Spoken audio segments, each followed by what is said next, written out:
game. It's a rabbit hole. After only 4 moves, there's more than 300 billion options to consider. We can take you very close to the edge. Taught him to move like this. He taught himself. If I take the pieces away, he just keeps playing in his head day and night. I'm always interested in the concept of normal anyways. Yeah. And I think that Bobby's clearly sort of on the extreme side, relative to what I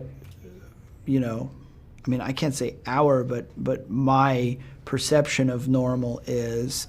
American chess prodigy Bobby Fischer became the youngest ever grandmaster in the history of the game. Where do you go from here? I want to play the Russians. They're the best in the world, and I'm going to beat them all.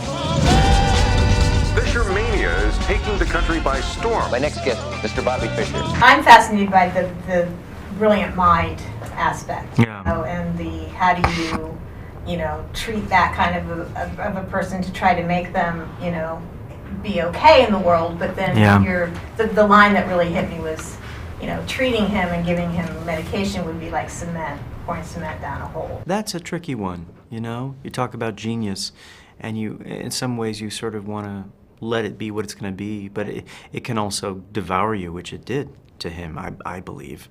I mean, it kind of, as a young boy, to have this gift and to hold on so tightly to it, and to let it sort of, ride you somewhat. But he was, it wasn't just this thing that was put upon him. He had created the discipline, and he had the hunger to learn about the history of the game and to remember and learn all those games and to keep them in his head all at the same time while he was playing other people. Fascinating mind, what the human mind can do. There's one thing to just tell a sports movie, but the idea that one person is trying to win the world championship at the same time he has risk of losing his mind, that's a very compelling circumstance. Bobby has problems. Bobby is displaying signs of paranoia and delusional psychosis. Hey! I'm coming for you! I'm coming for you! I mean, I've always been fascinated with those kinds of movies, Mm-hmm. like A Brilliant Mind. That's right. I think Amadeus, if you remember another one. Yes. Yeah. Yeah. Well, I mean, that's a very common subject of examination in poetry and in literature, which is to say, if one kills one's demons, does one lose one's angels as well? One last question. Is there anything as a kid that you wished you were really great at? I like being good at things, so if I was... Well, you are good at things. Thanks, yeah. I can get focused on something, not as kind of maniacally so as Bobby, but I can get focused and dig in and study things if I have the desire and feel compelled to try to get good at it.